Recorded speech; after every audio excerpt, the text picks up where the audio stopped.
Good evening, good evening, good evening. How is everyone tonight? Thank you for tuning in to We Win with Curtis.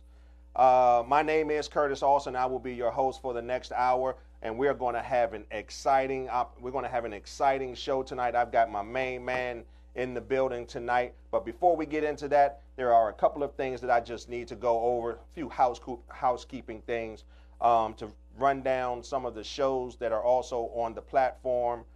Mondays from 11 to 1, we have the Kim Show with Kim. 5:30 to 6 p.m., we have the Sacred Arts and Much More Show with Abina Scott. Roland Grimes Show with Latanya Mosley, 7 to 8 p.m. And in the end, We Win with Curtis from 8:15 to 9:15. You must check that show out. That guy is pretty awesome. Tuesdays from 11 a.m. to 12:30 p.m., we have the Say That Den Show with Kevin Hughes, co-host Imani Ellis. My Spa, Bath and Body with Margaret Harris, 7 to 7:30. And then my man Heartbeat from back in the day, the Congo Hour, with host Heartbeat from 8 to 10 p.m. And again, this is on Tuesday. Wednesdays, we have the Cosmic Queen, Building Black Love, 6 to 8 p.m. with Jessica Winters Martin. Now, we've got some more shows. I'm going to touch on them a little bit later, but we've got a few other things that we need to discuss. For a lot of you that may know me personally, you've known that I've always been in the automobile industry, not so much working in the car dealerships, but I've always been on the bank side doing the actual financing. But in that position, I've established a ton of relationships, generally with the decision makers of the dealership, general managers, owners, finance directors, finance managers, etc. Well, a lot of my family and friends would always come to me because they knew I had relationships all throughout the state of Maryland when it comes to them needing an automobile of any type. Well, one of my primary sponsors for tonight's show is Star Imports. So I have established an awesome relationship with them as well, and I am encouraging you, if you are looking for a used vehicle of any type, please come in to see them at Star Imports, 4711 Auth Place. They operate a boutique style buying experience, which means they will give you personal care, anything that you're looking for in terms of an automobile. If they don't have it here on the lot, they'll go out and they'll find it for you. The bottom line is they will take care of you. And if they don't, you can tell them that I sent you and I'm going to get them if they don't take care of you. All right. Third, you know, this is the holiday season and we are sponsoring a toy drive here, Toys for Tots. We are collecting toys here at the studio, 4711 Auth Place in Suitland, Maryland. Drop-off deadline is December 20th. Or you can donate to a local charity through a live music foundation. 100% goes towards the toy drive. We're doing it for the kids. So I think that's about it. Wow.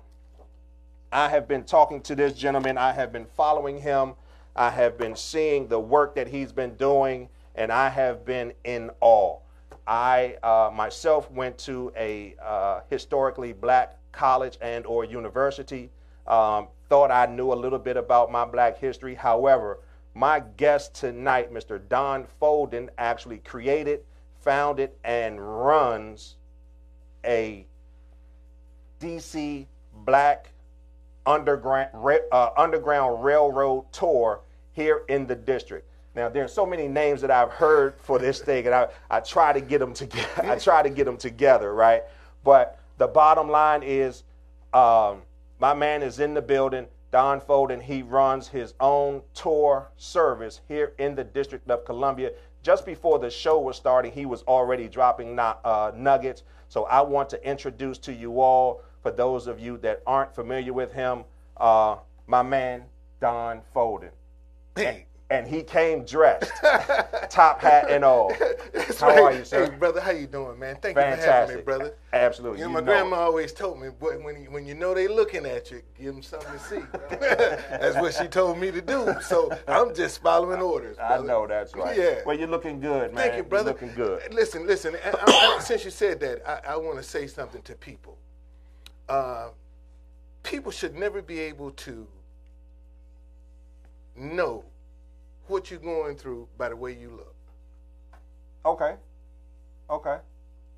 Why you say that? Because you should never look worse than the situation that you're facing. Amen. Okay.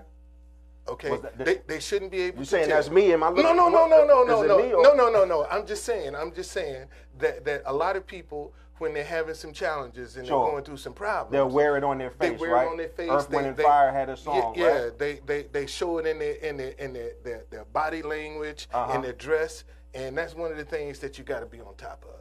So how do you do that? And and obviously we're going to jump right into this conversation based off of that. Right. That leads me to a great question. Since you're dealing with the public every day, Right. how do you keep yourself motivated, upbeat, and as if you've been drinking V8s all morning? Well, whenever it's your stuff you're dealing with, that's enough to keep you motivated. That's enough to keep you motivated. If it's yours, when it's yours. When when the results all count on you, Right. then you have to be motivated. That's the motivation within itself, because I ain't gonna let me down. Right. Right. Somebody else might let me down, but I'm not letting me down. Right. So I have to stay on top of my game, even when I don't want to be on top of my game. Okay. So I've heard a nice little slogan, motivational kind of statement that you are motivated by either inspiration or desperation. So if in what you're saying, by it being yours, you're motivated. Obviously, you got to pay your bills. You got to keep yourself fed. You got to keep the business growing and going and all of that good stuff. So if you're in despair, that's a motivation right there as well. Well, yes, it is. But that also could be a motivation to make you wallow in whatever you're facing. Pity. Desperation. Okay. And I find what works for me with all of the adversity that I've had to go through in dealing with these tours, I just keep looking for inspiration. Okay. At my worst moment, man, I created a tour. Right. And what was that inspired you to create a tour? Because I'll be upfront with you, Don. I think out of the box. I believe I know how to think outside of the box, but I have never thought about establishing or creating a tour. And when you're talking about in the District of Columbia, where we are already consumed by museums and things like that, what was that spark that made you decide to create a tour? Well, I started in actually a guy at church by the name of Phil Mathis. Because as an usher, man, I served in church, and he, I worked for Metro. I got fired, so I didn't trip. I said, man, I'm going to church and serve. And this brother pulled me aside. He said, man, I've been watching you. I like you, and I want to help you go into business for yourself. And I got this car I want you to go take a look at. A car. Okay. He gave me. He's in the funeral business. He sells hearse and limousine Cadillacs. Okay. Okay. So I went in and it was a 1996 Fleetwood Cadillac, a funeral car, the last year of the big body. Right. 6-door joint. I remember that. So he said, go look at that car, man. And I said, man, that's a limousine. He said, that's all I got, brother. He said, but it's garage kept. It's got 21,000 miles on it. Okay. And I'll sell it to you for $5,000. I said, for real? He said, yeah. Man, the Lord had just blessed me with $500. I took that $500 and slid it. I said, man, here's a good faith deposit. Okay. Okay. Now, I told you I worked for Metro. Right. So that was a bitter experience. And I came home. How long were you there? I was there for 8 years. Oh, wow. Okay. 8 years, man. But I came home, and there was a letter from the credit union that I started to throw in the trash. Uh-oh. Okay. But I said, man, let me see what these jokers want. Man, I opened up the letter, and there was a $3,700 check Oh, wow. From a class action lawsuit that I knew nothing about, but I was included in.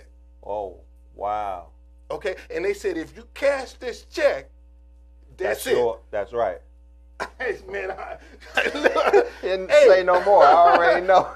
You man, wait for the bank. bruh, that $3,700 check was enough money for me to get my tags and my insurance for the limousine. Wow. And I got out here just like you see me now. Right. That's how I started working, brother.